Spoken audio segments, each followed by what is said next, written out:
ये व्यर्थ के बकवाद करने वाले लोगों से मत मिलो, व्यर्थ के बकवाद करने वाले लोगों की तरफ मत देखो, ये क्या कह रहे हैं, क्या बोल रहे हैं, और तुम भी व्यर्थ का बकवाद मत करो। अपने समय को कीमती मान करके निरंतर प्रिया प्रीतम का नाम जप करो, उनकी गुण लीला गाओ, उनकी सेवा में रहो। कभी प्रपंच की बातें, कभी प्रतिष्ठा का चिंतन, कभी नाना प्रकार के मान सम्मान का चिंतन, ये घुसने ना पावे हृदय में। बहुत सावधान रहना चाहिए साधक को। ऐसी बातें देखो मत, ऐसी बातें सुनो मत जिससे तुम्हारा हृदय उद्विग्न होकर प्रभु का चिंतन छोड़ दे। बंद करो। अभी अन्य लोगों के संग का त्याग कर दो, जो भगवत विमुख वार्ता करते हैं, संत निंदा करते हैं, दूसरों की निंदा करते हैं, कुछ हाथ नहीं लगता। ये लोग दुर्गति को प्राप्त होने वाले हैं। भक्तन निंदा अति बुरी भूल करे जिन कोय, किए सुकृत बहु जन्म के छिन में दारे खोए। पर निंदा के किए ते नहीं आवत नहीं कछुआत, मूर्ख पर्वत पाप को ले चल अपने साथ। तो अलम कश्यापि संगत्या, ऐसा संग मत करो जिनके पास बैठने से भक्त निंदा, जन निंदा, भगवत निंदा हो। ऐसे से दूर रहो। अलम बंद कर दो ऐसे लोगों का संग। रात दिन हम श्यामा श्याम का नाम जप करेंगे, श्यामा श्याम के लीला गुण गाएंगे, श्यामा श्याम के ही धाम का शोभा का चिंतन करेंगे। जब तुम अपना जीवन श्यामा श्याम के चरणों में न्यौछावर कर दोगे तो पूरा भार श्यामा श्याम ले लेंगे और तुम्हारे हृदय में मस्ती आ जाएगी। जो ऐसा निश्चयी होता है, दृढ़ निश्चयी, उसके अंदर दृढ़ विश्वास, तो उसके हर समय भगवान की स्फूर्ति होती रहती है। भारी प्रतिकूलता में भी भगवान का सानिध्य अनुभव होता है। वो अनुकूलता में तो भगवान के दुलार को देखता है, लेकिन प्रतिकूलता में भगवान की विशेष कृपा को देखता है। ये संयोग, ये वियोग, संसार की ये द्वंद्वमयी वृत्तियां भक्तों के हृदय में नहीं चुभती। आए की हुज्जत नहीं, गए की तलाश नहीं, क्योंकि नित्य संयोग भगवत स्मृति के प्रभाव से प्रभु का रहता है। शोक, विषाद बहुत ध्यान देने योग्य विषय है। तभी लोगों को ऐसा लगता है कि ऐसा कैसे हो सकता है। भक्त के चरित्रों को जब सुनते तो लगता है ऐसा कैसे हो सकता है, ऐसी परिस्थिति में भी ऐसा कैसे हो सकता है। क्योंकि तुम मानसिक बुद्धि से युक्त हो और वो भागवतिक स्थिति से युक्त है, इसलिए तुम उसको पार पा ही नहीं सकते। जब तुम अपना जीवन श्यामा श्याम के चरणों में समर्पित कर देते हो हृदय से, फिर उनकी कृपा से सब विघ्न दूर हो जाते, एक अपार मस्ती रहती है। नहीं तो शोक, विषाद, दुख, क्लेश, कष्ट, संताप, भय, उद्वेग, ये सदैव सताते रहते हैं। इसी से डिप्रेशन होता है। बार बार नकारात्मक चिंतन, शोक, विषाद, दुख, चिंता, क्लेश, संताप, भय, उद्वेग, यही पूरे मानसिक स्तर को नष्ट कर देते हैं। उत्साहहीन जीवन हो जाता है। जब तुम श्यामा श्याम को समर्पित हो जाते हो तो ये सब प्रवेश भी नहीं करते, एक अपार मस्ती बनी रहती है। अब क्या होगा? श्यामा श्याम जो करेंगे वही होगा। श्यामा श्याम पता नहीं कैसा करें, नहीं, वो सदैव मंगल भवन है, वो जो करते महामंगल होता है। यह निश्चय उपासक के हृदय में आ जाना चाहिए। इसलिए अपना सारा मन, सारी बुद्धि, सारा जीवन, प्रत्येक श्वास प्रभु को अर्पण कर दो। फिर देखो तुम निहाल हो जाओगे। दुख, शोक, विषाद, क्लेश, कष्ट, संताप, भय, उद्वेग, ये उसी को व्यापते हैं जिसने अपने जीवन को प्रभु के चरणों में अर्पित नहीं किया। इसलिए तुम अपना सारा मन, सारी बुद्धि, सारा जीवन, प्रत्येक श्वास केवल प्रभु को अर्पित कर दो। फिर देख लेना श्वास कैसे अर्पित की जाती है, राधा राधा राधा। बुद्धि कैसे अर्पित की जाती है, एकमात्र निश्चय कि भगवत सुख ही सुख है, ये जागतिक सुख सुख नहीं, ये दुख है, ये ऐसा दलदल है जिससे आज तक कोई नहीं निकल पाया। सारा मन, हम मन से केवल प्रभु का मनन करें, बार बार मन को संसार से हटा के नाम में, रूप में, लीला में, धाम में लगाएं। बहुत प्रसन्नता हो जाती है उस उपासक के हृदय में जो अपना मन बुद्धि प्रभु के चरणों में अर्पित कर देता है। भगवान ने तो इसको बहुत उत्तम स्थिति बताया है कि मेरे से कभी वो अलग हो ही नहीं सकता यदि मन बुद्धि अर्पित कर दिया। मयि एव मन आधत्स्व मयि बुद्धिम निवेशय, तो निवश्य मयि एव अत ऊर्ध्वम न संशया, बिल्कुल संशय नहीं, वो मेरे में ही निवास करेगा जिसने मन और बुद्धि अपनी मेरे में अर्पित कर दी। बहुत प्रसन्नता रहेगी उस उपासक के जीवन में जो अपने आप को मन बुद्धि सहित प्रभु के चरणों में समर्पित कर दिया है। भगवान का आश्रय लेने वाले की पहचान है हर परिस्थिति में प्रसन्न रहना। देखो आप भगवद आश्रित हो कि नहीं, देखो अनुकूल परिस्थिति में तो सब प्रसन्न रहना, लेकिन प्रतिकूल परिस्थिति में प्रसन्न रहना यह भगवान के भक्तों का लक्षण है। हर परिस्थिति में प्रसन्न रहना यह भगवान के भक्तों का लक्षण है।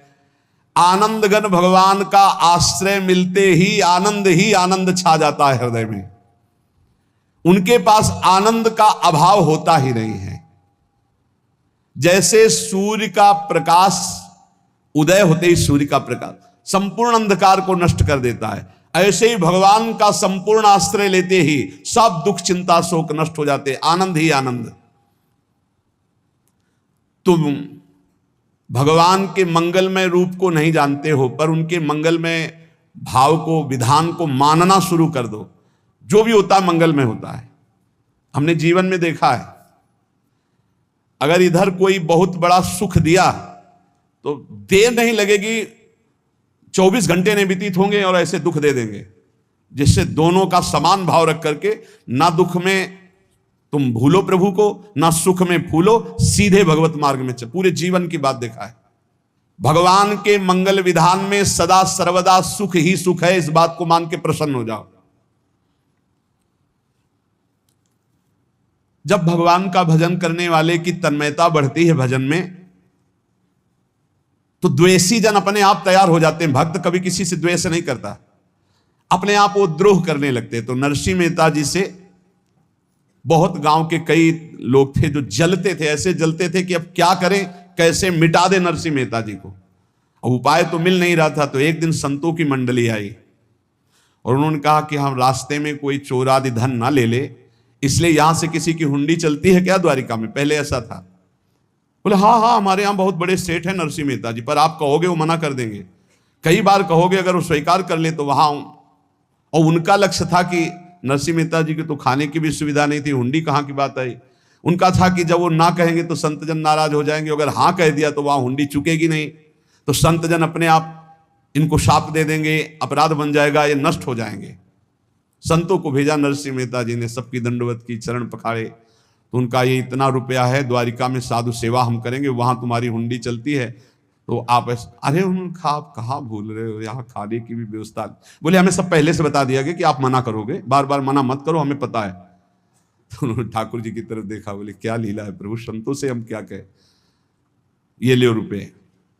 उस समय स्वर्ण की मोहरें चलती थी, बेच के बाजार से खूब उन संतों को पवाया, उन्हीं संतों की सेवा की। और उनका अपने सेठ का नाम तो बताओ जहां हमें जाके हुंडी मिलेगी। सेठ सावल सा सेठ। संत जन गए वहां, पूछा कि नरसिंह मेहता जी का जिन सेठ से परिचय, उनका नाम सावल सा सेठ, उनकी गद्दी कहां है? तो जो कुछ भक्त थे वो द्वारिकाधीश की तरफ संकेत करते कि वही हैं। बोले नहीं, वो सेठ है, उनकी गद्दी चलती। पूरी बाजार में कहीं कोई। अब संत जन एकांत में होकर के बहुत विचलित हुए कि हमारे साथ धोखा हुआ। नरसिंह मेहता जैसा संत क्या धोखेबाज हो सकता है? देखो संशय तो बहुत विचित्र होता है, बड़े बड़ों को संशय हो जाता है। जब भगवती सती जी को संशय हो गया, राम जी को हे खग हे मृग हे मधुकर श्रेणी ऐसा पूछते हुए कि सच्चिदानंद कैसे हो सकते, तो किसी को हो सकता है, क्योंकि वो बुद्धि की अधिष्ठात्री देवी है। जो ही उनके मन में ऐसा आया कि क्या हमारे साथ धोखा हो रहा है, इतने में ही देखा जय हो सावल सा सेठ की। होगा सावल सा सेठ, तो देखा बढ़िया मुनीम जी उनके साथ, तो सेठ बस्ता लिए हुए मुनीम जी, सरकार इधर से चलो। तो उनका सावल सा सेठ आपका नाम है? संतों ने कहा। बोले हाँ। बोले नरसिंह जी? हाँ। बोले आपकी हुंडी आ गई है। हुंडी एक कागज में लिखा कि ये हमारे सेठ जी को दे देना। वैसे लोग मुझे माखन चोर कहते, कोई कुछ कहता, लेकिन आपने सेठ बना दिया। जब आपने सेठ बना ही दिया तो आप कभी परवाह मत करना तुम। और ये सेवक आपकी सेवा में सदैव तत्पर है, भगवान ने ऐसा लिखा। जो भगवद आश्रित है, एक बार ये चलता रहता है। जो संत जन होते हैं उनके विरोधी अपने आप बन जाते हैं, किसी से कोई मतलब नहीं, अपने आप विरोधी बन जाते हैं। कबीरदास जी का पूरी काशी में यश था। भजन करने वाले महापुरुषों का यश बढ़ता है जब, तो जो भजनहीन होते हैं उनके हृदय में जलन पैदा हो जाती है और वो उनको विविध प्रकार से फंसाना चाहते हैं, उनको कष्ट देना चाहते हैं। तो कबीरदास जी के यश को धूमिल करने के लिए कुछ ब्राह्मणों ने एक रचना रची, मुड़ मुड़ा के कबीरदास जी के शिष्य बन करके पूरी काशी के सब आश्रमों में निमंत्रण दे आए। कल भंडारा है, संत सेवा है, सबने स्वीकार किया। कबीरदास जी अपनी दिनचर्या करके निकले तो संत मंडली आने लगी। बोले कै बजे सेवा है? साधु सेवा। बोले कौन सी साधु सेवा? बोले कल आपके शिष्यजन निमंत्रण दे के आए, पूरी काशी के सब संत आ रहे हैं। कबीरदास जी ने कहा यहाँ तो एक की भी व्यवस्था नहीं, पूरी काशी के संत आ रहे हैं। अच्छा, समझ में आ रहा है, लीला बिहारी तुम लीला करना चाहते हो। गए अपना, निकल गए गंगा किनारे, एक झाऊ के नीचे बैठकर अपना भजन ध्यान में मगन है। 11-12 बजे तो उन्होंने देखा इस संतों की मंडली, काशी तो बहुत। कबीरदास जी ने देखा कि आश्रम की, तो बोले पता नहीं क्या होगा, चलो चलते हैं। तो ऐसे गमछा वस्त्र करके ऐसे डालकर मुंह ढक करके, वहां बड़ी बड़ी पंगत लगी थी। कबीरदास जी सबको पाओ जी पाओ। कबीरदास जी के रूप में स्वयं भगवान पाओ जी पाओ। कबीरदास जी ने कहा अच्छा, जब स्वामी परस रहे तो हम भी बैठ के पा ले। तो जब उसी पंगत में बैठ गए अपना कपड़ा ढक करके, और जब मोहरे की दक्षिणा दे रहे थे सब लोग कि वाह कबीरदास जी ने आज तो साधु से सबको। जब कबीरदास जी के सामने आए तो ऐसे मुंह ढके, बोले देखो जो मेरा होता है उसे मुंह छुपाना नहीं पड़ता, मुंह ढकला नहीं पड़ता। लो दक्षिणा, तुम भी दक्षिणा लो। कबीरदास जी को कबीरदास जी दक्षिणा दे रहे, वो कबीरदास जी है भगवान, और ये पाले वाले कबीरदास जी है भगवान के जन। कभी भगवान अपने, अरे जमाने जोर लगा ले, कितना जोर लगाएगा, भक्त और भगवान का झंडा कभी न झुकने पाएगा। बिल्कुल चिंता, शोक, भय, उद्वेग रहित जीवन भगवद आश्रित, तुम भगवान के मंगल विधान में सदा सर्वदा प्रसन्न रहो। अब ये विचार कर लो कि भगवान जो करेंगे तुम्हारा मंगल करेंगे। अब थोड़ा ऐसा बीच में लगता है कि अमंगल हो रहा है क्या, लेकिन पक्का समझो बहुत बड़ा मंगल उनका विधान होता है। बहुत ही उत्तम मंगल होता है भगवान के शरणागत का। भगवान हमारे विचारों वाले नहीं हैं, हमारे विचार प्राकृतिक है, भगवान के विचार चिदानंदमय हैं। वो अपने विचार से हमारा मंगल करते हो, हम अपने विचार से मंगल चाहते हैं। भगवान के विचार से मंगल ही हमारा होगा, इसलिए कभी हमको चिंता, शोक, भय नहीं करना चाहिए। भगवान की ओर से कभी तुम्हारे लिए ऐसा विधान नहीं होगा कि तुम दुखी हो जाओ, बस तुम्हारी सोच हो सकती है, उसका परिणाम बहुत मंगल होगा। जगत की ओर से निराश हो जाओ, किसी से आशा मत रखो, फिर आप देखो आपका जीवन कैसा आनंद में व्यतीत होता है। ये जो जगत की आशा है यही दुख प्रदान करती है। सच्ची जगत की आशा ही दुख प्रदान करती है। अगर जगत से कोई संबंध न रखा जाए और भगवत भाव में रहकर तो बहुत अच्छा जीवन चलेगा। अपने कर्तव्य का पालन करो, परिवार को भगवत स्वरूप मानकर पोषण करो, किसी से कोई संबंध मत रखो, कोई आशा मत रखो। यही अध्यात्म सिखाता है। अपने आप भगवत स्वरूप, सबका व्यवहार मंगलमय और आपका जीवन मंगलमय। अपने घर में ऐसे रहो जैसे किसी अतिथि के घर में रह जाता है। चलना है, यहां से जाना है। कौन रहता है अपने घर में अतिथि की भांति? भगवान का भक्त। जाना है यहां से, अपनी प्रिया प्रीतम के पास जाना। ये हमारा घर नहीं है, यहां तो हम समय व्यतीत कर रहे हैं, अपनी आयु व्यतीत कर रहे हैं भगवत आराधना करते हुए। हमें जाना है प्रिया प्रीतम के पास। वास्तविक घर भगवान का धाम है हमारा, वास्तविक घर वाले प्रभु हैं हमारे। जो नित्य सच्चिदानंद भगवान के चरणों में अपने चित्त को समर्पित करता रहता है, उसको यह अनुभव होने लगता है कि बड़ी कृपा है हमारे ऊपर, भगवान की बड़ी कृपा है हमारे ऊपर। सर्वसमर्थ परम सुहृद भगवान ऐसे भक्त के ऊपर हर समय वरद हस्त रखे रहते हैं। ये केवल प्रवचन नहीं, सच्ची बात मानिए। ऐसे भगवान का वरद हस्त हर समय रहता है। जब भगवान की छत्र छाया में भक्त अपने को देखता है तो आसपास घोर विपत्तियों का भी समुदाय हो तो भी वो आनंद में मगन रहता है। हर हालत में आनंदित रहना ये भक्त का स्वभाव है। भगवान ऐसे भक्तों को प्यार करते हैं जैसे कछुआ अपने अंडे को बाहर रख आवे और रात दिन उसका चिंतन करे। जब भक्त भगवान को समर्पित होता है तो भगवान रात दिन उसकी ऐसे चिंतन सुरक्षा करते हैं। अभय, ये दैवी संपदा का पहला गुण है। ये भगवान के शरणागत पर जागृत हो जाता है, वो भयभीत नहीं होता, किसी भी उससे भयभीत नहीं होता। यही डरप हरिवंश हित जिनो भ्रमय गुण सलील पर। इस डर से डरते रहना चाहिए कहीं गुण रूपी पानी में फिसल ना जाए, नहीं तो गलती हो सकती है। साधक सावधान रहे। ये अभय दैवी संपदा का सबसे बड़ा गुण है। जो भयहारी भगवान की शरण में आ जाता है तो उसके अंदर ये अभय प्रकट हो जाता है। अगर कहीं तुम्हें एकांत में भय लग रहा है, एक आदमी तो एकांतिक में आए थे, वो कह रहे थे कि हमें हर समय भय लगा रहता कि कोई हमारे पीछे है, अंधेरा तो लगता कोई खड़ा है, मैं जीना मुश्किल हो गया ऐसा भय। देखो ये मन कैसा है, भगवान से विमुख होने पर कैसे डरवाता है। वो कह रहे हैं हर समय मुझे डर लगा रहता है, कोई सामने खड़ा है, कोई पीछे खड़ा है, ऐसा भय लगने लगता है। और जब भगवान की शरण में आ जाते हैं तो ये अभय स्थिति हृदय में जागृत हो जाती है। कोई भी भय आसपास आ ही नहीं सकता, यहां तक कि नरक का भी भय खत्म हो जाता है जो भगवान की शरण में है। महापापी भी पुण्यात्मा महान भक्तों के समान वो उत्तम गति को प्राप्त हो जाता है जो भगवान की शरण में हो जाता है। पर ये जो भोगों का आश्रय लिए हुए हैं, मनमानी आचरण कर रहे हैं, ये कभी उस अभय को जान ही नहीं सकते कि अभय पद है क्या। इनको तो कदम कदम पर शोक, भय और दुख की प्राप्ति होगी, कोई बचा नहीं सकता। जो भोगों में लगे हैं, मनमानी आचरण कर रहे हैं। अगर निर्भय होना चाहते हो, परम सुखी होना चाहते हो तो भगवान के शरणागत हो जाओ। सारे जगत को अभय दान देने वाले भगवान है। भगवान का एक प्रण है, ममपन शरणागत भयहारी। जो मेरी शरण में आ गया उसके भय का मैं नाश कर देता हूं। साधना में अवस्था मन की मानी जाती है कि आप कितने अच्छे साधक हैं। यदि आपका मन भगवदाकार है, हर समय भगवत चिंतन चल रहा है, आपके स्वप्न भागवती का रहे हैं, आपके विचार भागवतिक हैं, तो आपकी अच्छी साधना हो रही है। और यदि आपके स्वप्न गंदे आ रहे हैं, क्योंकि स्वप्न में मन का ही सारा खेल होता है, और आपकी चिंतन वृत्ति वासनात्मक चल रही, तो अभी साधना का प्रभाव मन पे नहीं पड़ा है। जिसका मन हर समय भगवत चिंतन करता रहता है वो जीते जी जीवन मुक्त हो जाता, अनुभव होता है। जैसे किसी ने कहा कि हमें कैसे पता चलेगा कि हमारा काम हो गया है, तो जैसे आप भोजन पा लेते हैं तो किसी दूसरे से गारंटी थोड़ी लेनी होती कि हम छक गए हैं क्या, आप जरा बताना हम छक गए हैं क्या। नहीं, अपने हृदय में आ जाता है कि अब मैं तृप्त हो गया।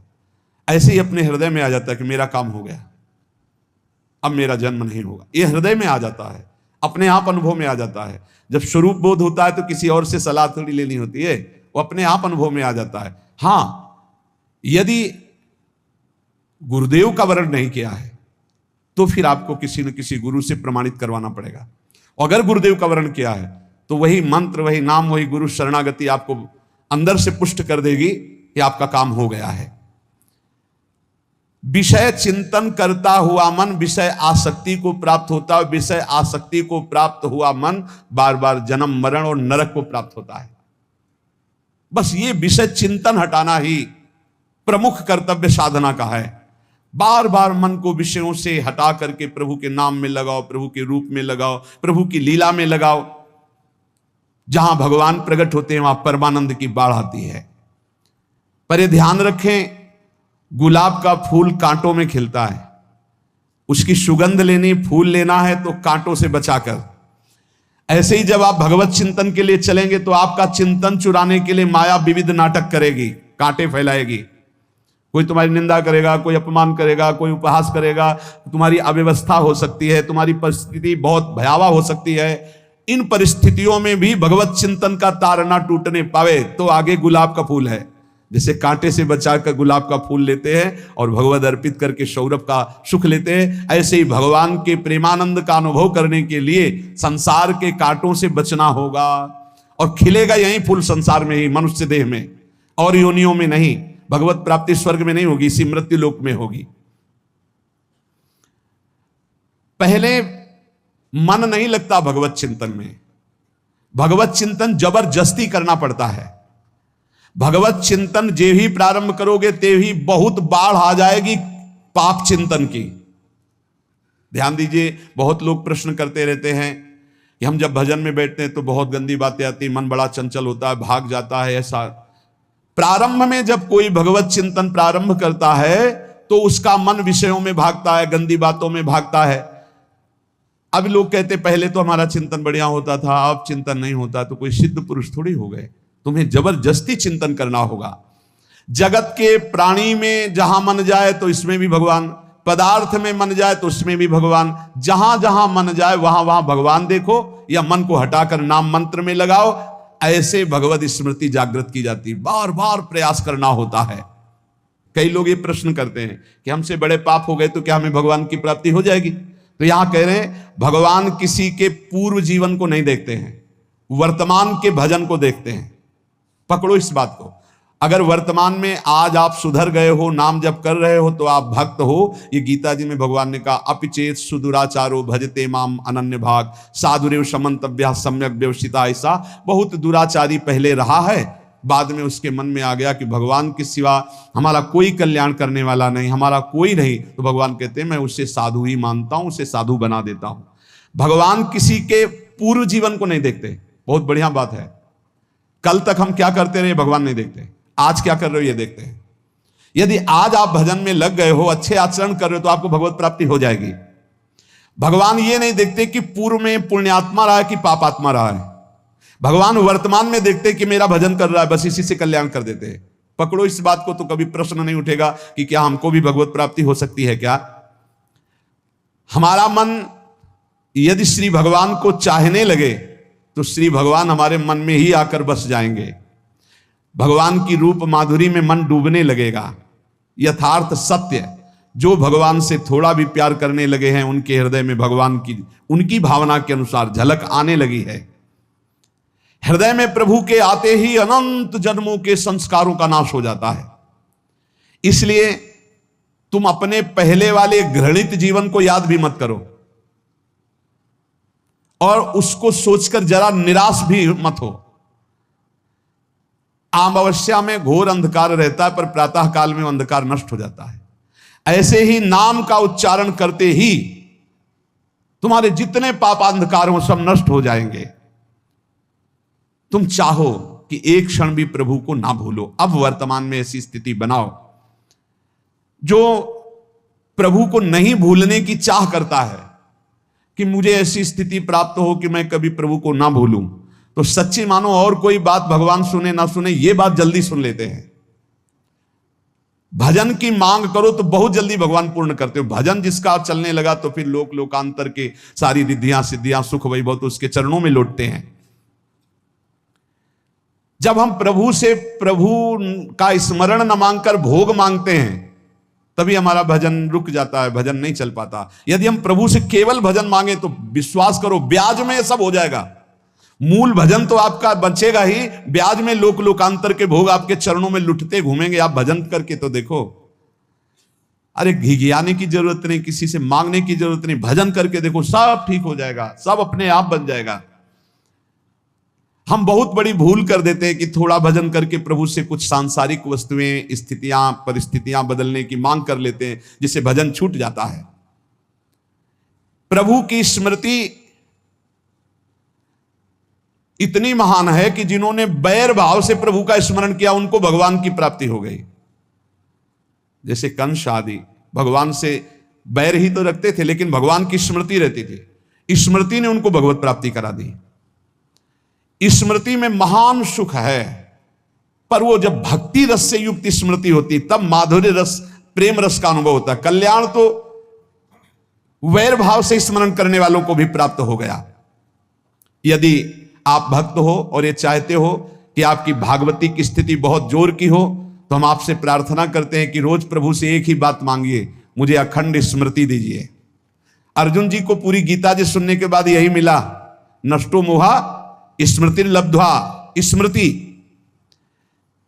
प्रभु आप हम पे ऐसी कृपा कर दो कि हमारे हृदय में किसी और व्यक्ति, वस्तु, स्थान की स्मृति न रह जाए, केवल आपकी स्मृति रह जाए। ये चाह भगवान बहुत जल्दी पूर्ण कर देते हैं यदि उपासक हृदय से ये बात मांगे। भगवान की कृपा से ही ऐसा हो सकता है कि अखंड स्मृति ये कर्म फल से नहीं मिलती है। प्रभु के प्रति निर्भर होकर जो दैन्यता पूर्वक प्रभु से मांगता है और हर समय अभ्यास करता रहता है भगवत स्मरण का, उसको ये स्मृति मिलती है। और स्मृति मिल गई तो इससे बड़ी कोई स्थिति नहीं, हर समय भगवान का स्मरण। प्रभु से मन प्रतिपल नया नया स्वाद लेकर के आसक्त होता रहता है, नवम नवम। प्रभु कभी बासी नहीं होते। जैसे किसी व्यक्ति को देखो तो देखते देखते मन हट जाएगा कि देख लिया बहुत सुंदर है, ठीक है, लेकिन वो एक दिन मन हट जाएगा। और प्रभु की सुंदरता नवम नवम है, प्रभु के नाम का स्वाद नवम नवम है, प्रभु की लीला का स्वाद नवम नवम है, प्रभु के धाम की शोभा नवम नवम है। जैसे आचार्य महाप्रभु हरिवंश चंद्र जी कहते हैं, नयो नेह नव रंग नयो रस नवल श्याम वृषभानु किशोरी नव पीतांबर नवल चूनरी नई नई बूंदत भींजत गोरी नव वृंदावन हरित मनोहर नव चातक बोलत मोर मोरी नव मुरली जो मल्हार नई गति, सब कुछ नया। तो नवम नवम प्रभु प्रतिपल नवम नवम प्रभु का रूप, प्रियाजू का नवम नवम अबहीं और अबहीं और अबहीं और है। तो कहते हैं जब मन निरंतर स्मृति में डूबता है तो जब प्रभु की रूप बाधुरी प्रकाशित होती तो ऐसी नवम नवम कि कभी ये नहीं होता कि रूप बासी हो गया, ये वही रूप है जो हमने अभी देखा था, नवम नवम। इसलिए आनंद की उफान आती रहती है उपासक के हृदय में। ऐसी प्रियता, ऐसा आनंद बिना भजन के नहीं अनुभव में आएगा। इसलिए तुम विश्वास करो, तुम्हें बहुत सुंदर सुख मिलने वाला है, आगे अपार सुख मिलने वाला है। ये थोड़ा दुख का समय काट लो, जब तक जीवन है ये दुख सुख की लहर आती रहेगी, आप इसको सह जाओ, आगे बहुत आनंद है, विश्वास मान लीजिए, बहुत आनंद है। जो ये विश्वास कर लेता है वो प्रभु के मार्ग में चलकर प्रभु को प्राप्त कर लेता है। नहीं तो इतने रोड़े हैं कि आप ऊब जाओगे, बहुत रोड़े हैं। जो प्रभु के मार्ग में चलता है तो माया के बहुत से पार्षद अपना प्रभुत्व दिखाने उनके पास आते हैं, महिमा अपनी दिखाने, पर वो किसी वस्तु स्थिति अवस्था प्राणी पदार्थ का प्रभाव स्वीकार ही नहीं करता, क्योंकि भगवत स्मृति परायण है, भगवान की कृपा पर विश्वास है, इसलिए उसको कोई फंसा नहीं पाता। वो नित्य निरंतर प्रभु से घुला मिला रहने के कारण उसकी मस्ती में कोई फर्क नहीं पड़ता। माया का प्रभुत्व रखने वाले उसे फंसाने की चेष्टा करते हैं, पर उस पर किसी का असर नहीं होता, वो कहीं लिप्त नहीं होता, वो कहीं दुखी सुखी नहीं होता, वो हर समय प्रसन्न रहता है। तुम देखो हर समय प्रसन्न रहते हो? यदि नहीं तो तुम किसी व्यक्ति वस्तु का आश्रय लिए हुए हो, प्रभु का नहीं। अगर हां तो हर समय प्रभु का स्मरण चलना चाहिए, हर समय प्रभु के आश्रित हो, फिर देखना ये आनंद, ये प्रसन्नता क्या रूप रखती है। बड़े बड़े मस्त संतों को देखा, मस्त ऐसे उन्माद में मस्त, उस सुख के लिए ललचाओ, कब तक जन्मते मरते रहोगे, कब तक बार बार दुख भोगते रहोगे, कब, बड़ा प्रपंच है ये। भगवान का स्मरण परम पुण्यात्मा पुरुष का हृदय माना जाता है, बहुत पवित्र हृदय, बड़ा पुण्यात्मा हृदय जिसमें भगवान का स्मरण, भगवान का विस्मरण पापात्मा पुरुष, भयानक विपत्ति दुर्भाग्य आते हो। सुदृढ़ निश्चय करो, अब हम भगवान के स्मरण में अपना समय व्यतीत करेंगे। मेहनत करो, कार्य करने के लिए कोई मना नहीं, आप नौकरी करो, किसानी करो, व्यापार करो, पर अंदर अंदर भगवत स्मृति ही सबसे बड़ी स्थिति है। अब चाहे हम जीवित रहें, चाहे हमारे मरण जैसी विपत्ति आ जाए, चाहे सब हमसे हट जाए, चाहे सब हमको नमन करें, अब हम दृढ़ निश्चय करके केवल भगवान के स्मरण करते हुए इस संसार के बीच समय व्यतीत करेंगे। अब हम चूकने वाले नहीं, ये नियम लीजिए।